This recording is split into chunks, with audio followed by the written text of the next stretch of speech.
ሴቶች 2-3 ሆነው ሲሄዱና ብቻዋን ሴት ስትሄድ የማግባት እድሏ ሰማይና ምድር ይለያል።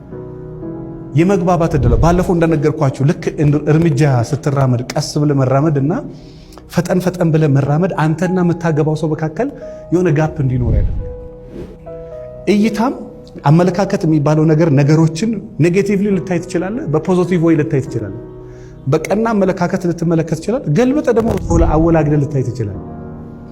አመለካከት ግን የመጨረሻው የልብ ጉዳይ እንጂ የእይታ ጉዳይ ነው። የሚመለከተው ልብ ነው አይደለም? ያ ውስጥ ነው ያለው። ነገሮችን አወላግደም ልታይ ትችላለህ። ከዚህ በፊት እንደነገርኳችሁ በቃ ይቀራለው፣ ትዳር አላገኝም፣ ልጅ አልወልድም። ለራሷ ጨለም ያለ ነገር ያላት ሴት አለች፣ ለራሷ ደግሞ ብርሃን የሚታያት ሴት አለች። በቃ ስታድግ፣ ስትወልድ፣ ሲሳካላት፣ እግዚአብሔር ሲባረካት፣ የምታምር ሴት ልጅ ስትወልድ፣ ባለቤቷ ሰላም ሲሆን ምናምን ብቻ ለወደፊት በጣም ትገርም ሴት አግብቶ ጥሩ ህይወት ሀብታም ሲሆን ከፈለገ እንደዚህ ብሩህ ነገር የሚታየዋል። ለራሱ ደግሞ ጨለማ የሚታየው ሰው አለ።